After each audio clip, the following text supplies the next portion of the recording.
मैं Rakesh Sharma YMO channel से और being a press media incharge of Bar council of Delhi, आज मैं बात कर रहा हूं हमारे बहुत ही सर्वप्रिय नेता और बार काउंसिल में चेयरमैन भी रहे और विभिन्न पदों पर भी बहुत कमेटियों के चेयरमैन रहे और वर्तमान में भी ये एनरोलमेंट कमेटी के चेयरमैन हैं आदरणीय श्री RS गोस्वामी जी। मैं आज उनकी आपसे बात कराऊंगा। दरअसल कुछ भ्रम फैल गया है, दो सर्कुलर आए हैं बार काउंसिल ऑफ दिल्ली की तरफ से जिसमें एनरोलमेंट को लेकर के कुछ भ्रांतियां फैलाई जा रही हैं। कुछ लोगों को जो नॉलेज ना होने की वजह से प्रॉपर वो मिसगाइड भी मैं कहूँगा लोगों को कर रहे हैं, वो सब मैं क्लियर कराऊंगा आपको, डायरेक्ट उन्हीं से बात कराऊंगा। नमस्कार गोस्वामी जी, आपका बहुत बहुत स्वागत है हमारे यहाँ। नमस्कार शर्मा जी, सबसे पहले तो मैं आपके इस बात के लिए धन्यवाद देता हूँ कि आपको बार काउंसिल दिल्ली ने प्रेस मीडिया का इंचार्ज बनाया है, उसके लिए आप बहुत मुबारकबाद।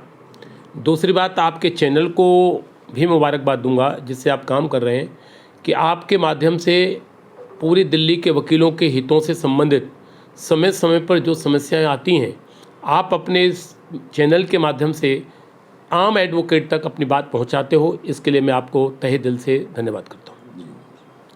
अभी आपने जो डिस्कस किया एनरोलमेंट के विषय में, मैं इसी टेन्योर में 2018 से 2020 तक भी एनरोलमेंट कमेटी का चेयरमैन था और मेरे अपने 25 साथियों का मैं हृदय से आभार प्रकट करता हूं कि पुनः मुझे दोबारा से 2022 में दिसंबर में मैं इस कमेटी का पुनः चेयरमैन बना और आज के वर्तमान में मैं एनरोलमेंट कमेटी का चेयरमैन हूं। अभी पीछे 6 अप्रैल 2023 को बार काउंसिल ने यूनियनिमसली एक रेजोल्यूशन पास किया जिसके तहत एनरोलमेंट को लेकर जिस प्रकार से लोगों में एक भ्रांतियां थीं कि आप हर व्यक्ति को एनरोल कर देते हैं। ऑनरेबल सुप्रीम कोर्ट ने भी कई बार बातें अपने टिप्पणियां दी हैं, गंभीरता से इस विषय को लिया है। तो उन सब बातों को मद्देनज़र रखते हुए बार काउंसिल ने एक रेजोल्यूशन पास किया कि अब वर्तमान में अब जो एनरोलमेंट होंगे भविष्य में, उनमें व्यक्ति के पास वो NCR से जुड़े हुए जो व्यक्ति होंगे, जहाँ रहते हैं NCR के अंदर, केवल वही व्यक्ति एनरोलमेंट करा सकते हैं। रहते हैं या उनके पास वहाँ का दिल्ली का वोटर राइट है? नहीं, दिल्ली NCR में तो दिल्ली का राइट हो ही नहीं सकता। मान लीजिए कोई फरीदाबाद का व्यक्ति है जो गुड़गांव का है, नोएडा का है, तो उसके पास तो अपना ही ID कार्ड होगा, अपना ही आधार कार्ड होगा।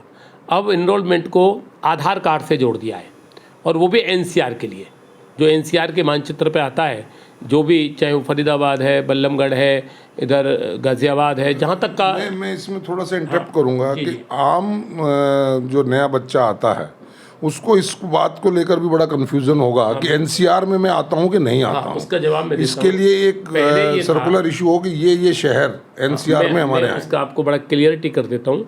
इससे पहले क्या था कि हिंदुस्तान के किसी भी कोने से कोई भी विद्यार्थी LLB करके आता था और पिछली मीटिंग तक हमने सबको एनरोल किया है और मैं इस बात का गर्व महसूस करता हूं कि मैंने अपने टेन्योर में किसी भी व्यक्ति को, किसी भी न्यू कमर्स को न कभी किसी प्रकार के लिए तंग किया, न कभी किसी का एनरोलमेंट नहीं रोका जब तक कि उसकी कोई टेक्निकल प्रॉब्लम्स नहीं है।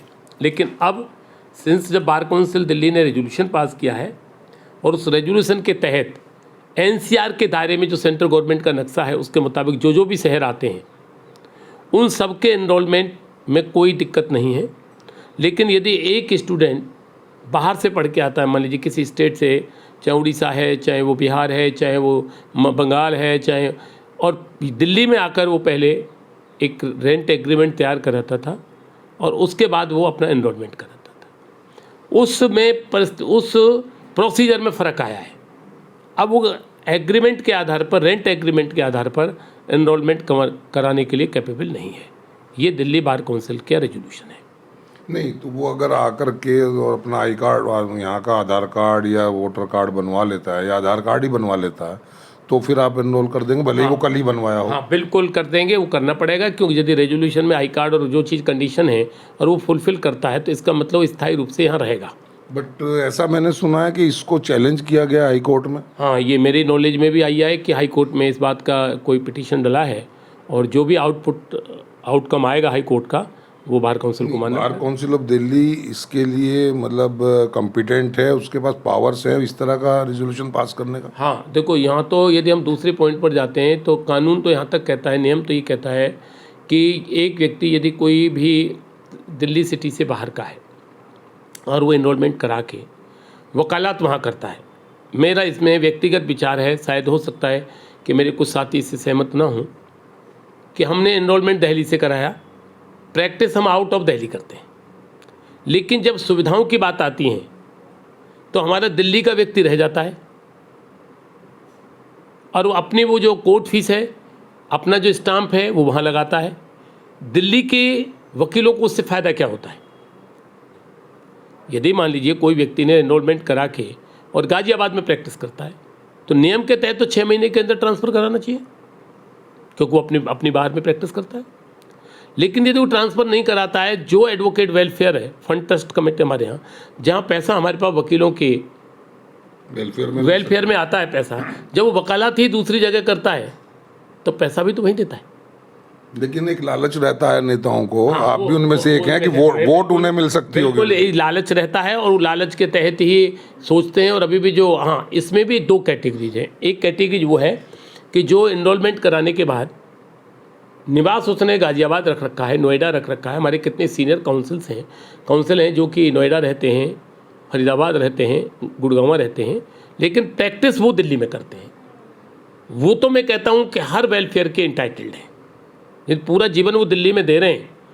उसमें हमारे माननीय मुख्यमंत्री जी का बिल्कुल अलग विचार है कि मेरे लिए तो उनके हिसाब से तो जो वोटर में नाम है, उनके हिसाब से वोटर की वैल्यू है। लेकिन हमारे हिसाब से जो रियल में वकालत दिल्ली में करते हैं, पूरा जीवन 20 साल 25 साल दिल्ली में बिताया और रहने के लिए चलो अच्छी जगह बनाने के चक्कर में या बड़ा मकान बनाने के लिए आदमी नोएडा चला जाता है या गुड़गांव चला जाता है, तो उनको किसी भी वेलफेयर स्कीम से या किसी भी अधिकार से, जो एक वकील का अधिकार है, वंचित नहीं रहना चाहिए। लेकिन जो व्यक्ति केवल एनरोलमेंट कराकर एक बार पैसा देकर, अब मेरे पास एक इंडिजेंट कमेटी है, उस पर मैं किसी और दिन आपसे चर्चा करूंगा, कि प्रैक्टिस कर रहे हैं आदमी दिल्ली से बाहर, पूरे जीवन वहाँ लगा दिया, अब बीमार हुए तो on the basis of enrolment वो दिल्ली आ रहे हैं हमारे पास। तो हम उनसे पूछते हैं कि भाई प्रैक्टिस तो आप वहाँ करते हो, तो बोले जी नहीं, हम तो हैं तो एनरोलमेंट दिल्ली का। तो ये भी एक कंट्राडिक्टरी क्वेश्चन है। अभी भी बार काउंसिल ने जितने लोगों को अलाउ किया है उसमें उन्होंने एनसीआर को कवर किया है आज की डेट में। मैं समझता हूँ शायद ये बार काउंसिल का पहला स्टेप है। दूसरा स्टेप में तो इनको और भी स्टेट्स में बार काउंसिल्स हैं, क्या किसी स्टेट ने ऐसा किया है कि भाई हम पर्टिकुलर अपनी स्टेट के लोगों को बार काउंसिल में एनरोल करेंगे, बाहर वालों को नहीं करेंगे? अब यहाँ तक दूसरा प्रश्न मैं इसका जवाब दे दूँ, वहाँ तो यहाँ तक हो गया है सर, मैंने उत्तर प्रदेश की बहुत शिकायतें हैं हमारे पास कि यदि कोई व्यक्ति नॉर्थ दिल्ली से है, even they are not allowed to cast their votes, even vote देने का भी उनके अधिकार वंचित कर दिए हैं, चुनाव में लड़ने के लिए भी अधिकार वंचित कर दिए। वो कहते हैं जी आप दिल्ली हैं, दिल्ली जाइए या दिल्ली से अपने लाइसेंस को ट्रांसफ़र करें। उनके यहाँ ऑलरेडी है यूपी में, अगर यूपी का रेजिडेंट नहीं है तो वो आपको एनरोल ही नहीं करेंगे। वो नहीं करते। और ये मुझे ज़्यादा, देखो मैं 100% आई नो दिस फैक्ट, मेरे कई दोस्त। और दिल्ली में जितनी सुविधाएं कैपिटल होने के नाते से, क्योंकि हर स्टेट का व्यक्ति आता है, हमारे एनरोलमेंट कमेटी में चाहे मैं रहूं, चाहे जितने भी लोग आज तक रहे हैं, कभी किसी भी साथी ने, मैं समझता हूँ जितना मेरी नॉलेज है, कभी किसी साथी ने किसी भी लॉयर्स को जो न्यू कमर्स आया है, कभी किसी भी प्रकार से ना तो परेशान किया, न तंग किया, न कभी किसी का एनरोलमेंट रोका, जब तक कि कोई टेक्निकल फॉल्ट नहीं है। चलिए, तो इसमें आप ये बताइए, कोई फीस ली जा रही है अब नए एनरोलमेंट जो जो न्यू आई कार्ड इशू हो रहा है, एक वो अलग मुद्दा है। हाँ। कि जो पुराने आई कार्ड्स हैं वो रिप्लेस किए जा रहे हैं, नए आई कार्ड बनेंगे और उनको आधार से और पैन कार्ड से किससे आप सिस्टम बताएं, उसके बारे में कुछ बताएं। देखिए शर्मा जी, मैंने अभी बार काउंसिल में फ़ोन करके, क्योंकि जब आपसे बात हो गई कि हमें इंटरव्यू देना इस पॉइंट पे, तो मैंने वहाँ से भी रेजोल्यूशन मंगाया है और उस रेजोल्यूशन में बड़ा क्लियर है कि नए अपना आइडेंटिटी कार्ड के लिए आपको अपना जो आधार कार्ड है उससे लिंक करना पड़ेगा, एनरोलमेंट सर्टिफिकेट की कॉपी लगानी पड़ेगी। आधार कार्ड आ गया तो रेजिडेंस का ऑटोमेटिक सिस्टम पूरा हो गया, आधार कार्ड आ गया तो आई कार्ड से जुड़ गया। ये रेजोल्यूशन 13 अप्रैल को बार काउंसिल ने किया है। शायद मेरे हिसाब से 13 अप्रैल का ही। उसमें जो नया फॉर्म भरा जाएगा उसको फॉर्म कोई बीसीडी इशू कर रही है? हाँ, स्पेसिमेन दे रही है? बाकायदा बीसीडी भी इशू कर रही है। और आज मैं समझता हूँ कि जो हमारे ये हैं अपना कंप्यूटर से भी निकल जाता है, डाउनलोड हो सकता है बीसीडी की वेबसाइट से। और ये भी बताना चाहता हूँ कि पहले बार काउंसिल ने कहा था 1 मई से 31 मई तक, लेकिन अभी लेटेस्ट बार काउंसिल ने नोटिफिकेशन निकाल दिया है, कोई पैसा, मैं अभी सभी अपने वकील साथियों को, अपनी बहनों को, सबको ही सूचित करना चाहता हूँ आपके चैनल के माध्यम से, आई कार्ड के लिए 31 मई 2023 तक किसी भी प्रकार का शुल्क बार काउंसिल नहीं ले रही है। उसके बाद फिर क्या होता है ये अलग? उसके बाद तो जो बार काउंसिल यूनानिमसली डिसाइड करेगी, लेकिन आज की डेट में किसी को किसी भी प्रकार का पैसा किसी भी व्यक्ति को देने के लिए आप जिम्मेदार नहीं हैं। चाहे वो कोई भी मेंबर है, चाहे नेता है बार का, चाहे बार काउंसिल का है, आप फ्री ऑफ कॉस्ट अपना फार्म जमा कराएं। फ्री ऑफ कॉस्ट आपको आइडेंटिटी कार्ड 31 मई 2023 तक प्राप्त होगा। तो ये जो कार्ड आप इशू करेंगे, जिन लोगों के पास पहले कार्ड है, क्या उनको पहले जमा कराएंगे या उनको वैसे ही इनवैलिड मान लेंगे? नहीं, जमा कराने का तो ऐसा कोई प्रोविज़न नहीं है। वो कार्ड आपके पास अपना है, कोई बुराई नहीं है, लेकिन इस कार्ड से मैं समझता हूँ कि कई समस्याएं भी हल होंगी। जैसे चुनावों में लोग दिक्कतें करते हैं कि जी आई कार्ड फर्जी है, फलाना है, इस तरह की, क्योंकि इसमें जब आधार कार्ड से जोड़ रहे हैं और बड़ा टेक्निकल सिस्टम हो गया चुनावों के अंदर, यदि लगाएंगे तो आधार कार्ड का नंबर आ जाएगा। तो मैं समझता हूँ कि एक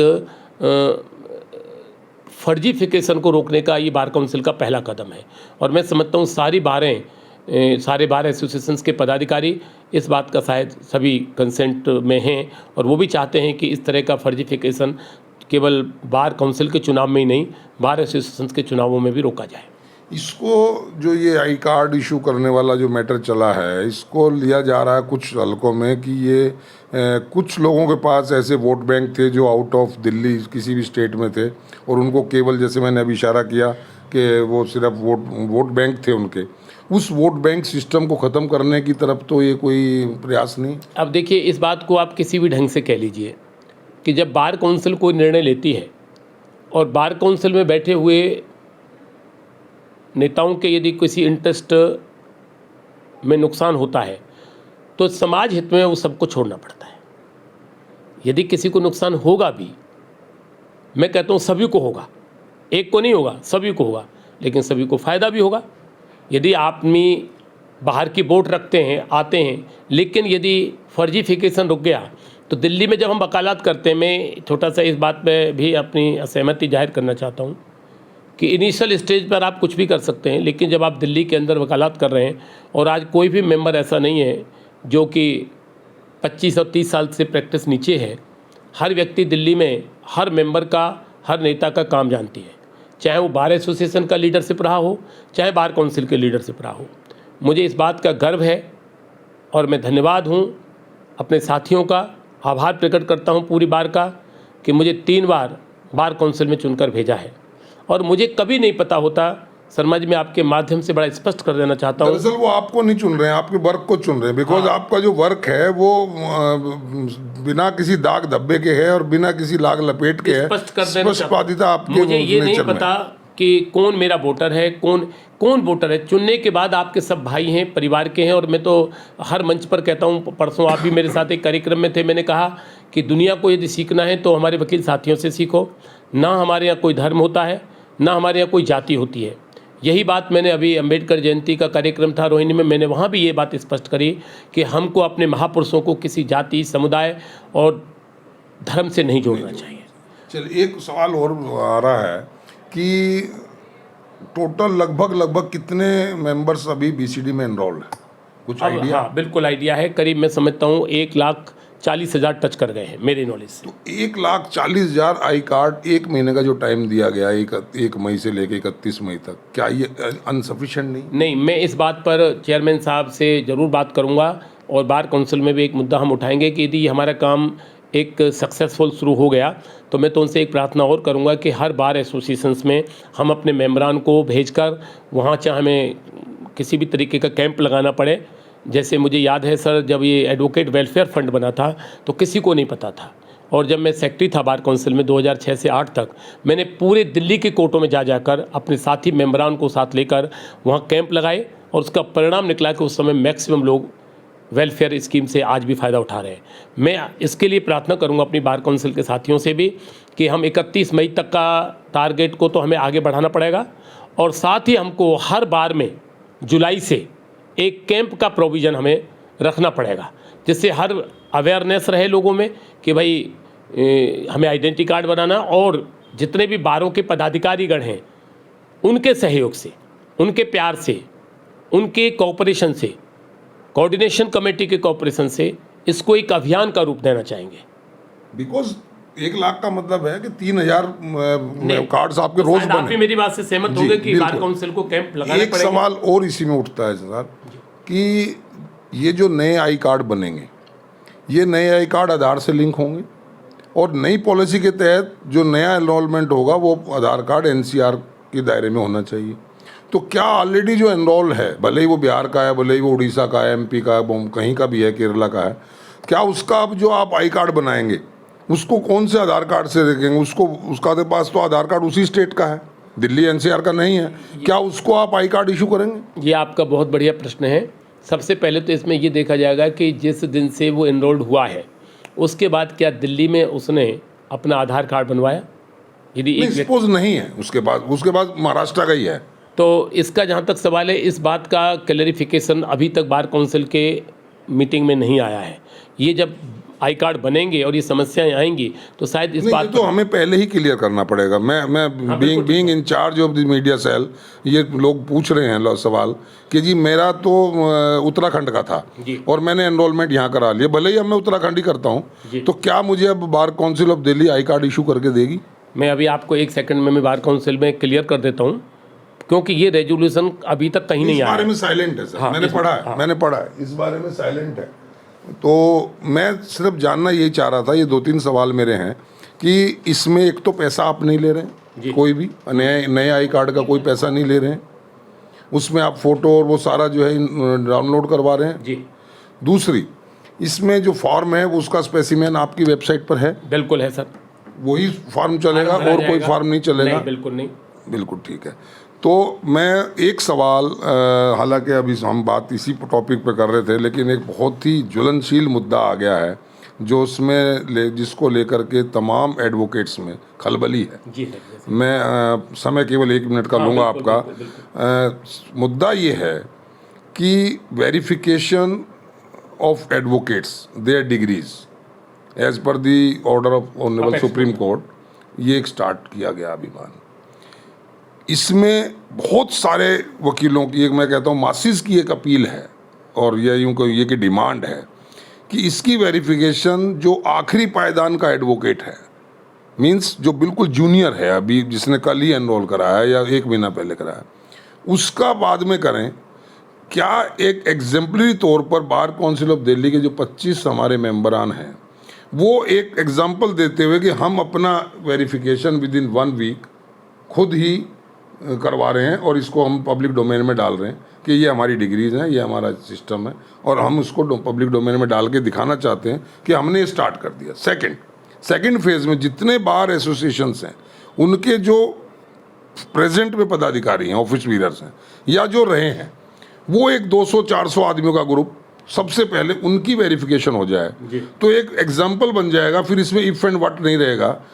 ये मैं इसलिए कह रहा हूँ सर कि लोगों के अंदर दिमाग में एक बहुत बड़ा शक है और बहुत बड़ा एक, मैं कहूँगा कि उनको एक एप्रीहेंशन है, और वो एप्रीहेंशन ये है कि ये जो बड़े लोग हैं इनकी कोई वेरिफिकेशन नहीं होगी, ये सब लोग मैनेज कर लेंगे। इनमें बहुत सारे लोग ऐसे हैं जिनके पास हो सकता है कि कुछ गड़बड़ हो, इसलिए ये आम आदमी तक ला के वो 1.5 लाख में फैल जाएगा मामला, और वो एंड तक फिर ठंडा पड़ जाएगा। इस बारे में थोड़ा सा आप मीटिंग में चर्चा करें। नहीं, मैं इसको बड़ा थोड़ा सा क्लैरिफाइड कर देता हूँ।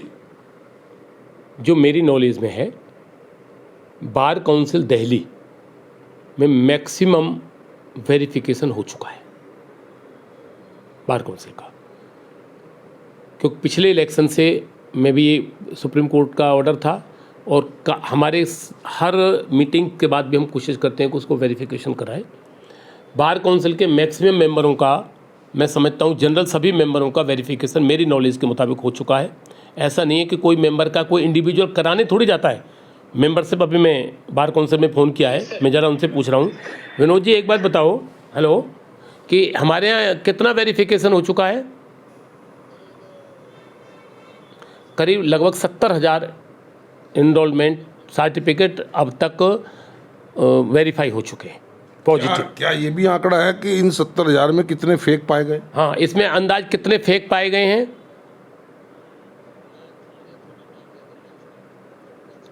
जनरल कितने? लगभग 125 वकीलों के खिलाफ फेक पाए गए।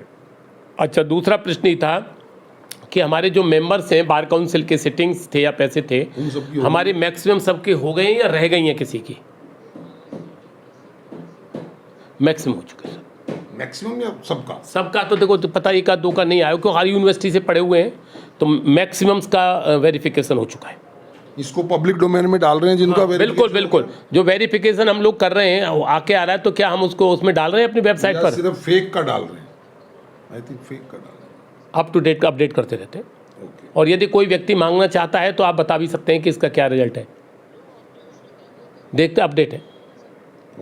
ये तो बहुत आपकी समस्या हमने हल कर दिया आज, क्योंकि मैक्सिमम हमारे कोई एक आध का कह नहीं सकते जल्दी। और एक बात मैं बड़ा क्लियर कर देता हूँ, वेरिफिकेशन का पहले मकसद समझ लो, जो शायद लोग नहीं समझ पाए, गलत फहमी कि जी नेताओं का ये, अभिनेताओं का, ऐसा कुछ नहीं होता। सबकी यूनिवर्सिटीज़ अपनी अपनी है, किसी ने किसी यूनिवर्सिटी से लॉ किया है, किसी ने किसी यूनिवर्सिटी से। तो हम मैनेज और नॉन मैनेज का प्रश्न नहीं है, वो तो ऑटोमेटिक फार्म जाता है, और फार्म जाने के बाद वहाँ ये थोड़ी पता था किसका जा रहा है, और वहाँ से लौट के वेरिफिकेशन आती है। जो आपने प्रश्न करा बहुत अच्छा प्रश्न था, लेकिन ये प्रश्न तब बनता है यदि वेरिफिकेशन नहीं हो। मैं नहीं समझता, बाहर के भी मैक्सिमम लीडर्स जो लीडरान हैं सबके को क्रम से गए, वो जब से हमारे यहाँ इनरोलमेंट का सिस्टम चला है तब से इनरोलमेंट आ रहे हैं। और ये जो ज़्यादा से ज़्यादा जो इनरोलमेंट बढ़ा है, ये बढ़ा है अभी पिछले 2 सालों के अंदर। तो कोविड से पहले तो इलेक्शन ही हुआ था 18 में, 2 सालों को बढ़ा ये नए बच्चे। ये एक मुद्दा ऐसा है, मैंने दिया है बार काउंसिल के संज्ञान में, मैं लाना चाहता था। इस पे मैं तफसील से बात करूंगा, बहुत सारे सवालात हैं एडवोकेट्स के। मैं आपसे एक प्रार्थना और करूंगा शर्मा जी, कि अगली जब मीटिंग हो बार काउंसिल की, आप एज ए, अब बाकायदा बार काउंसिल ने आपको एक बहुत बड़ी जिम्मेदारी दी है, उस जिम्मेदारी के तहत भी आपकी जिम्मेदारी समाज के प्रति बनती है, अपने वकील साथियों के लिए बनती है। और कोई भी गलत मुद्दा किसी भी व्यक्ति का, जो व्यक्ति सार्वजनिक जीवन में रहता है, चाहे वो बार एसोसिएशन का पदाधिकारी है, चाहे बार काउंसिल का, हमारा नेट क्लियरिटी होना चाहिए, हर चीज़ साफ होनी चाहिए, और हर व्यक्ति को पूछने का अधिकार होना चाहिए, और उसको बताने का अधिकार होना चाहिए। मैं आपसे प्रार्थना करूंगा कि बार काउंसिल की किसी दिन मीटिंग हो, सारे मेंबरान वहाँ होंगे, चेयरमैन होंगे, सेक्रेटरी होंगे और वाइस चेयरमैन होंगे। आप इस मुद्दे को सबके सामने भी पूछ सकते हैं जी, और इंडिविजुअल भी मेंबरान से पूछ सकते हैं, पता करवा सकते हैं कि भाई जो डिग्रियां वेरीफाई हुई हैं तो बार काउंसिल के सिटिंग मेंबरों में से कौन की रह गई और कौन की नहीं हुई है, उसको भी भिजवा सकते हैं। ये क्योंकि इसको लेकर के आम एडवोकेट्स में क्या पारदर्शिता में कोई बुराई नहीं, यदि हम सच्चा इंसान तो बिल्कुल होना चाहिए, बिल्कुल होनी चाहिए। और भी इसमें इस मुद्दे पे मैं बहुत तफसील से मैंने कहा, मैं आपको आमंत्रित करता हूं, क्योंकि इसी में एक सवाल फिर लंबा हो जाएगा हमारा आज की बातचीत, कि एक सवाल ये भी उठता है कि एक लिस्ट आई थी 2019 में या 21 में कुछ फेक एडवोकेट्स की, वो ठंडे बस्ते में पड़ी है, उस पर क्या एक्शन हुआ, कितने लोगों के खिलाफ एफआईआर हुई? मैं नहीं कह पाऊंगा ये चीजें आप, बिकॉज हो ये रहा है, मेरे भी संज्ञान में है, जिनके नाम उस लिस्ट में थे, they are still practising in courts. तो ये एक बहुत बड़ा गंभीर मामला है, इस पर लंबी बात। उसका जवाब मैं ही चाहता हूँ कि आपसे प्रार्थना है, 2-4 जो कड़े मुद्दे हैं जिनमें मैं एक as a member bar council में अधिकृत मेंबर नहीं हूँ कि मुझे अधिकार दिया गया है कि आप इस पॉइंट पर किसी पर भी कोई बात कहें। आप जैसे 2 प्रश्न थे, मैंने अभी यहाँ से अपने सुपरिटेंडेंट विनोद को मिला, जो अपने क्लर्क हैं विनोद जी को मिलवाया, उनसे बातें ली, आपको बताइए, आपके सामने मैंने फ़ोन किया। तो मैं ही चाहता हूँ कि जो भी आपको सूचना एक समाज को जाए, वो सूचना बड़ी क्लियरिटी की होनी चाहिए, साफ़ सुथरी होनी चाहिए, ऑन रिकॉर्ड होनी चाहिए। तो मैं आपको आज आमंत्रित करता हूं कि आप उस मीटिंग में ज़रूर आइए। मैं चेयरमैन और ऑनररी सेक्रेटरी, हमारे नए सेक्रेटरी श्री कुमार मुकेश जी बने हैं, तीसरीधारी से ही हैं, और मैं आपसे रिक्वेस्ट भी करूंगा उनसे भी आप 2-4 बात, उनका क्या आगे का मुद्दे हैं जरूर पूछें। पूछें, मस्ट है। हाँ, मस्ट है। और आगे के प्रोग्राम में आपको मीटिंग में आकर जो कड़े मुद्दे हैं 2-4, चेयरमैन साहब से भी, वाइस चेयरमैन से भी और सेक्रेटरी से भी आपको पूछनी चाहिए, और जो जितने मेंबरान वहाँ होंगे उनसे भी आपको एक लाइन की बाइट लेने का अधिकार होगा। तो सुना दोस्तों, ये थे RS गोस्वामी जी, और इन्होंने बहुत ही स्पष्ट तरीके से बहुत सारी चीज़ों को क्लियर कर दिया। उन्होंने बता दिया कि किस तरीके से काम चल रहा है। मैं तफसील से और जो आपके मुद्दे हैं जो आपने मेरे तक पहुंचाए हैं, अलग अलग मैसेज आपके आ रहे हैं, आप बातें कर पूछ रहे हैं, मैं कोशिश करूंगा। बिकॉज़ मैं भले ही इन्होंने in charge bar council of Delhi ने मुझे मीडिया सेल का बना दिया, लेकिन मैं आप ही में से हूँ और ये भी हमारे में से ही हैं। जितने मेंबर्स हैं हम ही ने इनको वहाँ भेजा है अपनी रहनुमाई के लिए। लेकिन इस चैनल का और ख़ास तौर से मेरा पर्सनल एक इंटरेस्ट ये है कि जो भी काम हो वो for the welfare of advocates हो in masses, not only for one advocate और टू एडवोकेट्स और कोई कास्ट क्रीड या कोई ग्रुप, बल्कि masses of advocates should be benefited by this talk show और by this interviews, this type of interviews। और यही एक मेरा मकसद है कि आपकी हर बात को बार काउंसिल ऑफ दिल्ली और उनके जो और कॉम्पिटेंट ऑफिसर्स हैं, जो और ऐसे सक्षम अधिकारी हैं, वहाँ तक पहुँचाऊँ, ताकि वकीलों के वेलफेयर के लिए कुछ ना कुछ एटलीस्ट किया जा सके। मैं और आप साधारण वकील हैं, हम वी कैन मेक ओनली हल्ला गुल्ला, करना हमारे रहनुमाओं ने है, करना पॉलिसी मेकर्स ने है, लेकिन हम हल्ला गुल्ला मचा के अपनी बात रख के अपनी जो जायज़ डिमांड हमारी कह लीजिए, जायज़ हमारी प्रॉब्लम्स कह लीजिए, हम उसको उन तक पहुंचाएंगे। इस चैनल के माध्यम से मैं आपकी बात ऐसे ही पहुंचाता रहूँगा, बिल्कुल निर्भीकता से, बिल्कुल बेबाक तरीके से, और सवालात भी आपके सामने रूबरू आपके सामने उनके सवालात के जवाब वो देंगे, आप सब सुनेंगे। इसी तरह आप सहयोग बनाए रखिएगा। धन्यवाद दोस्तों, आज के लिए इतना ही। गोस्वामी जी, पुनः आपका बहुत बहुत धन्यवाद, आपने समय दिया। आपको एक बात बड़ा स्पष्ट कर देना चाहता हूँ लास्ट में कि हम उन्हीं सभी वकीलों के एक साथी हैं। नेता होना, चुनाव लड़ना, ये इनके लोगों का आशीर्वाद मिलता है तभी आदमी चुनाव जीतता है।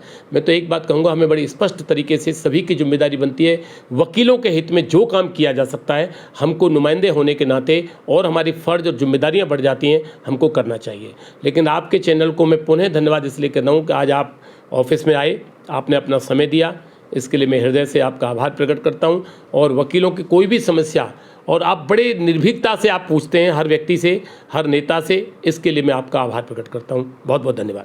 Thank you. तो दोस्तों, आज के लिए इतना ही। फिर एक नए मुद्दे के साथ कोशिश करूंगा, जो हमारे नवनियुक्त secretary bar council of Delhi बनाए गए हैं, मैं उनसे आपकी बातचीत कराऊंगा। कोशिश करूंगा बहुत जल्दी ये सब बातचीत हो जाए। आज के लिए इतना ही। इसी तरह सहयोग बनाए रखिएगा, देखते रहिएगा YMO चैनल। धन्यवाद दोस्तों, जय हिंद।